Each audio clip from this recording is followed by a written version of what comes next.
Because of God's love, you and I will not be shaken. What a great reminder. Hey, I'm Pastor Curt, and I just want to take a couple minutes studying the Bible. This is what we do around Bayside all the time.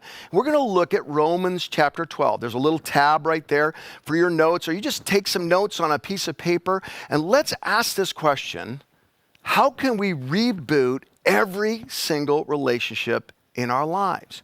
You know, if we're not going to be shaken, that means we have to have solid relationships, both with God and with each other. And the Bible is great at this. And let's be honest, sometimes our relationships do get shaky.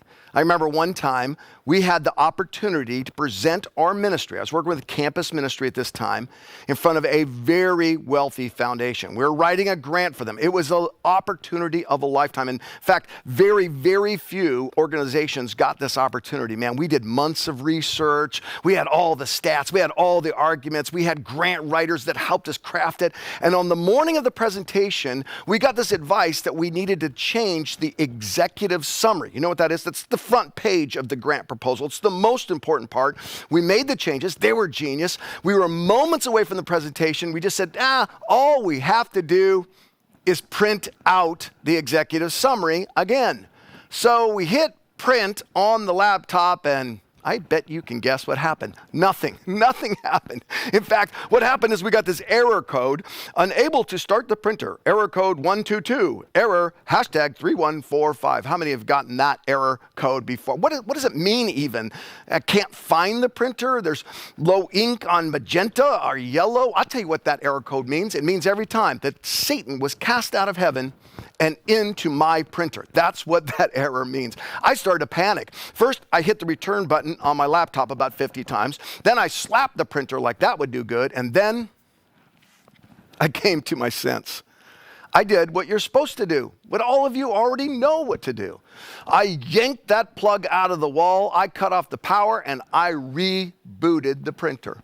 The second I rebooted that printer, the laptop started to speak to the printer, and all of these print projects that had been held up for the last week started coming out. Emails and recipes and financial reports, and finally, our executive summary. And the day was saved. My friend, I don't care if it's your phone or your email or your calendar or your Instagram, your Facebook page, that YouTube video your brother-in-law sent you with the puppy. If it actually stops your browser from working, you know what to do. You hit refresh, you hit reboot, you restart it, you reload it. What if we could do that with our relationships? What if we could find the love, acceptance, and forgiveness of God, and based on that foundation, spend this time rebooting our relationships, getting them unstuck? You see, there's really two forms of this. The first form is a refresh. Refresh your browser. What's a refresh? It's reloading the original program. It's reloading the app again so that it'll work. And then there's another more intense version, and that is a total reboot. That's starting over from the original operating system. Some of us today need a refresh. You just need to get that will of death out of your life and get that browser working again. And some of us need a total and complete return to the original operating system. Well, here's the good news, friend. We know exactly where in the Bible to find the reboot in relationships from God. It's Romans chapter 12. I want you to look, if you're looking at the notes, and I hope you are, we have this little word on our notes. Here at Bayside, we believe in teaching the Bible in context. Context is really important, and especially when it comes to this passage we're going to study today. You see, Romans, it's a masterpiece of theology. It tells us all who you are, who God is, how we should interact with each other. And what happens in Romans is for 11 chapters, Paul goes after one issue. Write this sentence down if you're taking notes, and I hope you are. For 11 chapters, Paul explains the power of grace. Grace is the unmitigated, undeserved, unearned love of God. Grace is where God decides to give you favor even though you don't earn it or deserve it. Grace is God's preemptive commitment to you. And Paul needs to teach about this before he teaches about relationships, because you cannot have a better relationship unless it starts with your relationship with God. See, he teaches this: we're all sinners. And he teaches this: God's grace is available for all. And by teaching about grace for 11 chapters, he sets us up to have better relationships with one another. How does he teach about grace? Over and over again, he says, God loves you, died for you, conquered death, and that has always been his plan. And then he pivots at chapter 12. He pivots off of the love of God onto how you and I ought to love each other. Chapter 12, verse 9, we're going to take it up right from verse 9 where Paul begins these series of exhortations about us loving one another better. Here we go. Verse 9, love must be sincere. Hate what is evil. Cling to what is good. Be devoted to one another in love. Honor one another above yourselves. Never be lacking in zeal, but keep your spiritual fervor serving the Lord. Be joyful in hope, patient in affliction, faithful in prayer. Share with the Lord's people who are in need. Practice hospitality. Bless those who persecute you. Bless and do not curse. Rejoice with those who rejoice. Mourn with those who mourn. Live in harmony with one another.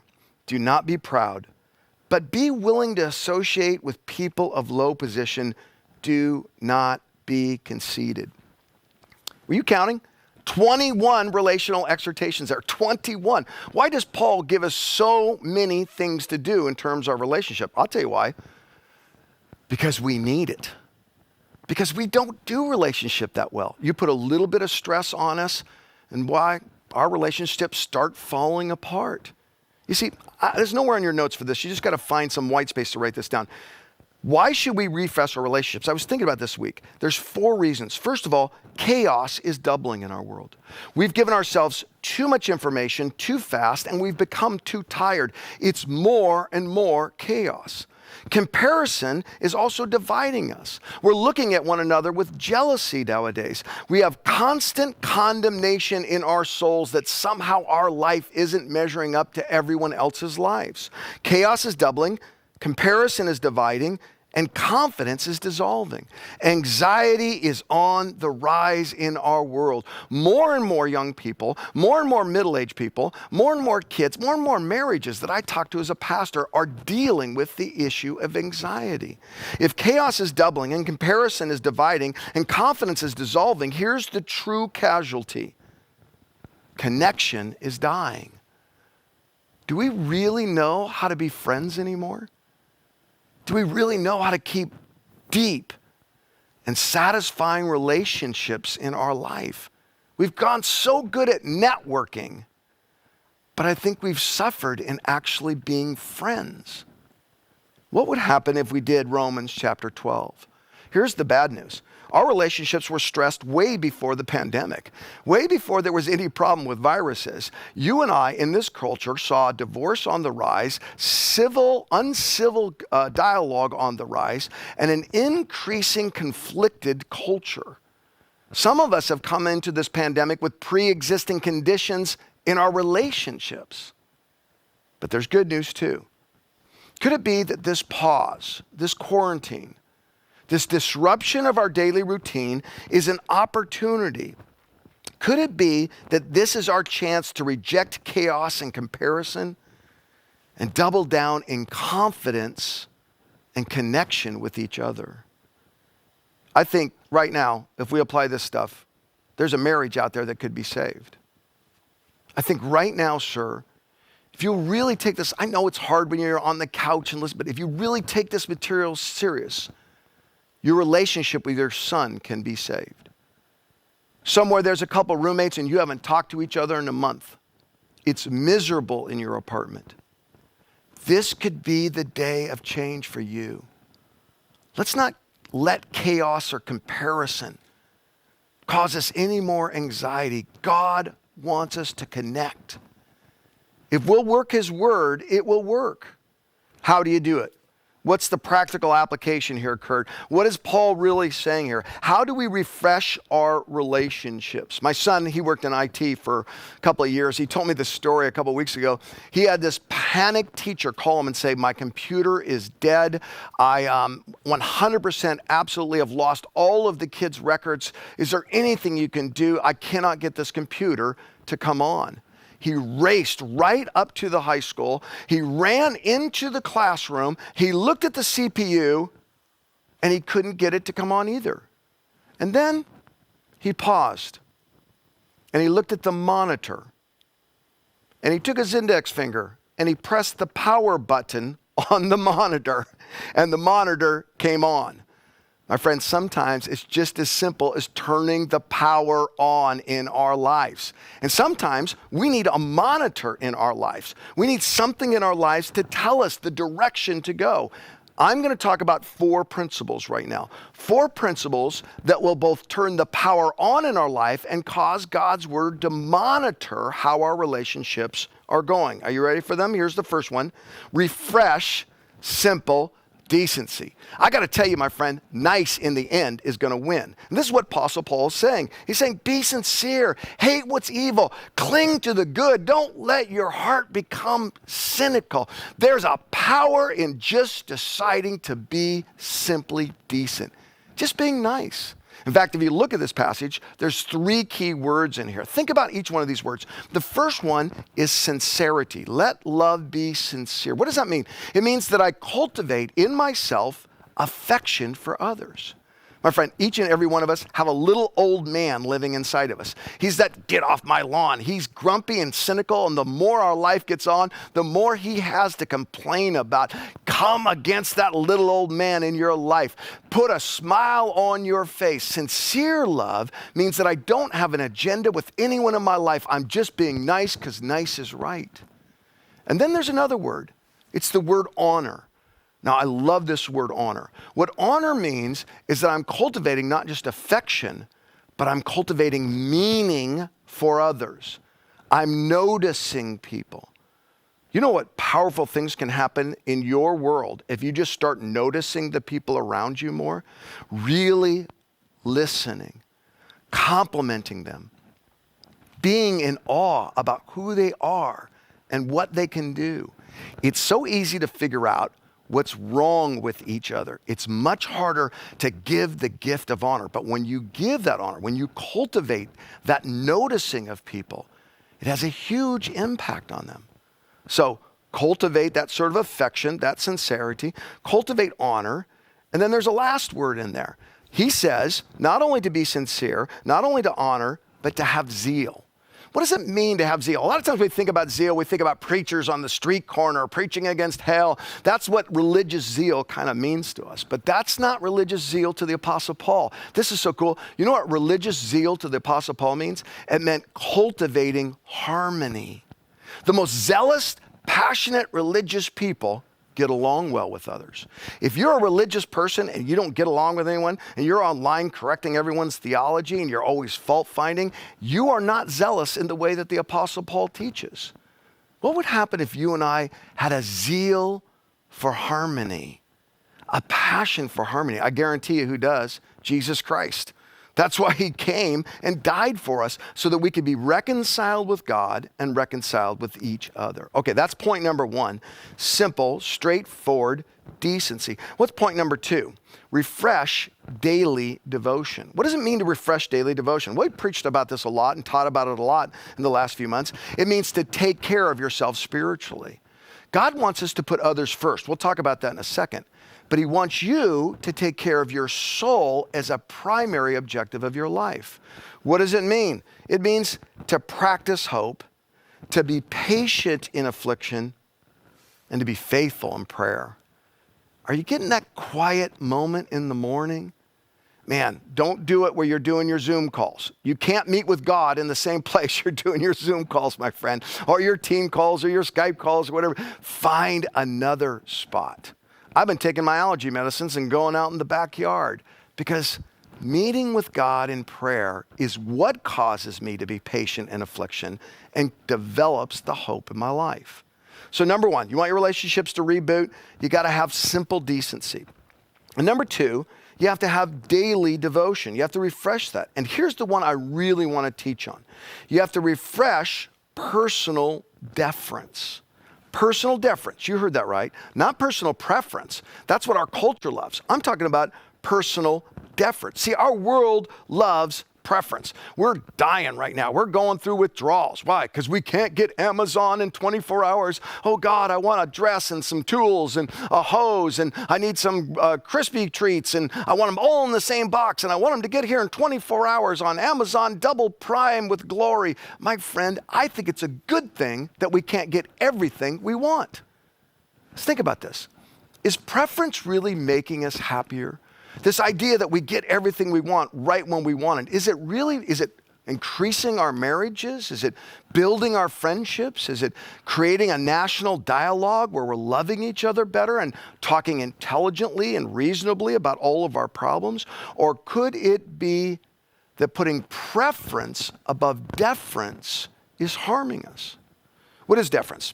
Here's a definition of deference: the skill of putting others above yourself. Or we might say, the best description of every motive, miracle, word, and deed Jesus Christ ever did. The most successful human ever was not a person about preference. He was a person about deference, deferring to the needs of others. Paul catches this, and he puts this incredible list in for us. Paul's deference list. He says, first of all, deference in giving.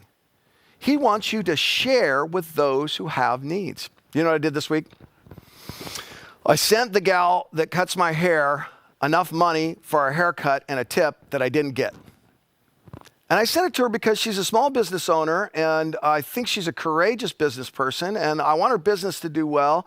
And frankly, when she actually does cut my hair sometime in the future, it's going to be such a snag, nasty mess. She's going to need double pay to get through this. And also, it just feels good. It feels good to say, you know, instead of worrying about all the things I need, I'm going to help someone out that has a need. Who in your life right now? It might be your landscaper. It might be your barber. It might be your favorite waiter or waitress. It might be someone that owns a small business, and you're just going to give them something and not expect to be paid back just because it's right. Wouldn't it be a wonderful world? Wouldn't every one of your relationships get better if you started to become a giver? Here's the first deference. Deference in giving.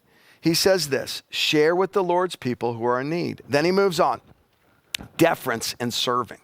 I love this one. Practice hospitality. What does practice hospitality mean? It means that you're such a world-class servant that people seek you out to be served by you. I have lots of friends like this. Scott Shaw, you're one of those friends. Oh, the Kramers, you guys are awesome.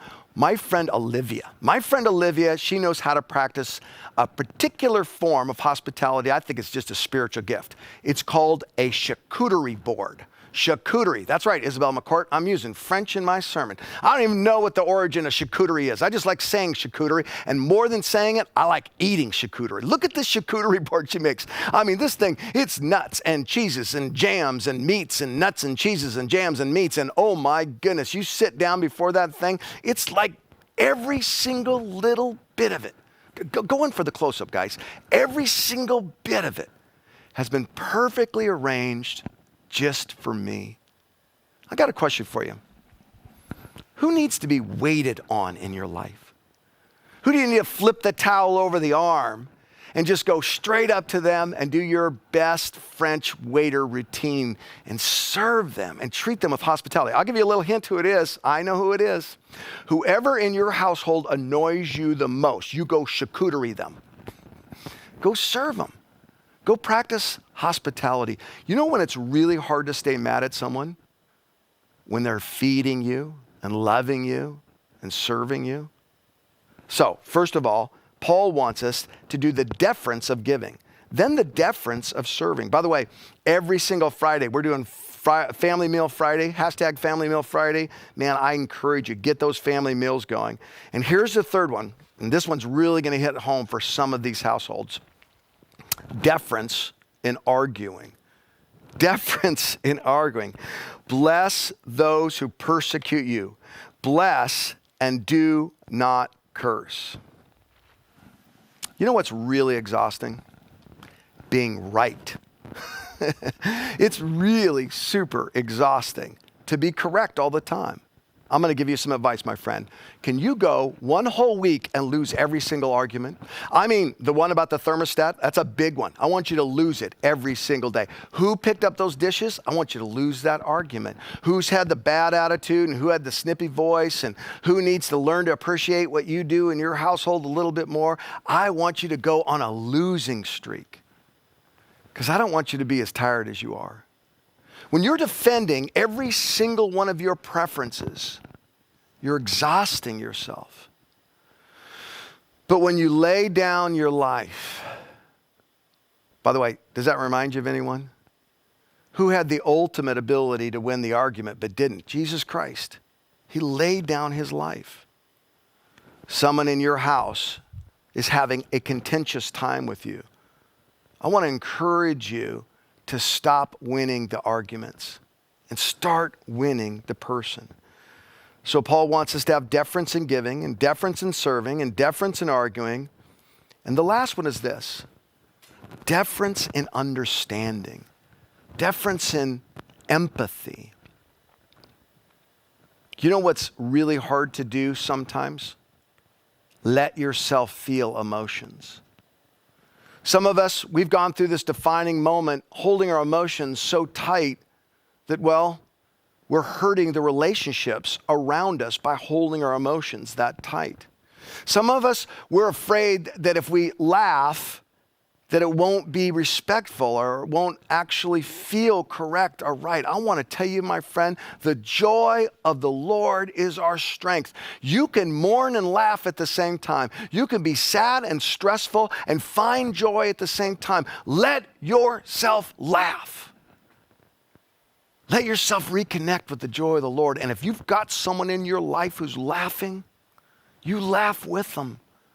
In fact, I'm praying for each and every one of you to find that laughter. I think it's one of the ways we survive all this. Here's the saying I've said for years: laugh or go insane. Those are your two choices in this broken world. And here's another thing. Not only laugh or go insane, you have to cry or stay miserable. My friend, you gotta let some of those bad emotions out. And when you find someone who's mourning, you mourn with them. My daughter, when we lost our dog, man, she cried and cried. She refused to let me make her be in the waiting room. She came in the doctor's office, and when the dog passed, I mean, she just cried and cried and cried. I started thinking as a dad, maybe I shouldn't have let her see that. And she insisted, and maybe it was a mistake. She cried all the way home. We got in the living room. She cried for 15 minutes on the couch. I mean, just bawled and cried. Then she looked at me and she said, "Okay, I'm done being sad." And she got up and she started playing. Some of you need to have a good cry and just get it out and get your eyes back on God. Let's look over that deference list again. It's so good. Deference in giving. Find a place to be generous. Deference in serving. Practice hospitality. Deference in arguing. Start losing a few arguments. And deference in understanding. Rejoice and mourn with the people around you. Which brings us to our very last point. A refresh in deliberate agreement. The Apostle Paul says this: live in harmony with one another. Have you ever heard two people saying and they just didn't have it? The note was just flat. Isn't that such a deeply disturbing thing when the note's not quite right there? I've had a few adolescents in my life working with youth that had oppositional disorder. It's a real disorder. And I want to tell you, nothing exhausts you more than dealing with someone who can never agree with you. What would it mean for you and I to get in harmony with our God and with each other? What would it mean for the notes to line up? Do you like two-part harmony? Simon and Garfunkel, I know that's old school, but two voices perfectly blended together with the right notes. This is what God has for us. If we'll live with simple decency, devote ourselves to prayer, and put our will on the back burner and defer to each other. Especially if we all do it together, mutual deference, where we're competing with each other to serve one another. When that happens, my friend, an agreement comes into our life. And where there's agreement, there's power. What would happen if this week in your apartment, in your home, in your life, you decided to walk in harmony in agreement with one another. I'll tell you what would happen. Joy would go through the roof. And even in the midst of bad news, you would find the good. And you wouldn't feel alone. You wouldn't feel isolated. At the end of this passage, he says something really powerful. He says, don't be conceited. Be willing to associate with people of low position. Who is it that models that for us the best? Who is the ultimate example of loving people of low position? Well, the answer is obvious. It's Jesus. And I know this firsthand. Because when I read this passage, I never think of another group of people, another class of people. When I read that we should be associating with people of low position, you know who I think of? I think of Curt Harlow. When I was an adolescent, like a lot of people that come from a blended family, a broken family, I got this idea in my head that my life would be better if I just went and found my biological father. I got on a Greyhound bus, traveled across the state, and when I found him, I discovered, well, he didn't want me there. Didn't feel like I had a friend in the world. I didn't feel like my family wanted me. I didn't even like me. But it wasn't soon after that that I discovered this. The God of the universe knew me and loved me and died on the cross for me. I can remember those first few weeks after deciding to follow Jesus. I went to this youth group. I didn't even know what a youth group was. I'd only been in one type of church and only a few times. And I went to this youth group and everyone in the youth group started hugging me. It was horrible for an adolescent boy. It was so freaky, but yet there was a part of me that went, no, and then went, yes. And I began to form in that youth group lifelong friendships. This week, a buddy of mine from all those years ago just called me out of the blue to ask for prayer for his daughter. And we talked on the phone for an hour. My friend, what Jesus did in me not only made me belong to him, it made me belong to a family. It rebooted every single relationship in my life. And you can have that reboot as well. You can have the reboot of your relationship with God and a reboot with every other relationship in your world. Right now, I don't care if you don't feel like anyone loves you, that you're isolated and misunderstood and no one quite gets it. The beginning step is accepting Jesus Christ. It's as easy as ABC. Admit that you need him. Believe and have faith and commit your life to him. I'm going to pray a prayer of rebooting for your life right now. That you would start a relationship with Jesus, or if you've been away from him, you would renew your relationship with him right now. I'm going to ask you to bow your head, my friend. And I'm going to pray out loud, and I want you to pray this prayer in your heart right now. God, I admit that I need you. I'm a sinner who needs your grace. Thank you for sending Jesus to die for my sins. God, I believe in Jesus. I put my faith in him. And right now, I commit my life to him every day and in every way. If you prayed that prayer, it's the most powerful and important thing that you can ever do. And we want to help you follow up. On a lot of our platforms, you're going to see an I raise my hand button. Here at Bayside, we give people a chance to accept Christ every weekend, and they raise their hand. You can hit that button, or you can simply type the word NEXT to 56316. Text the word NEXT to 56316. We love you, God bless you, and we're praying for a total reboot in your relationships today.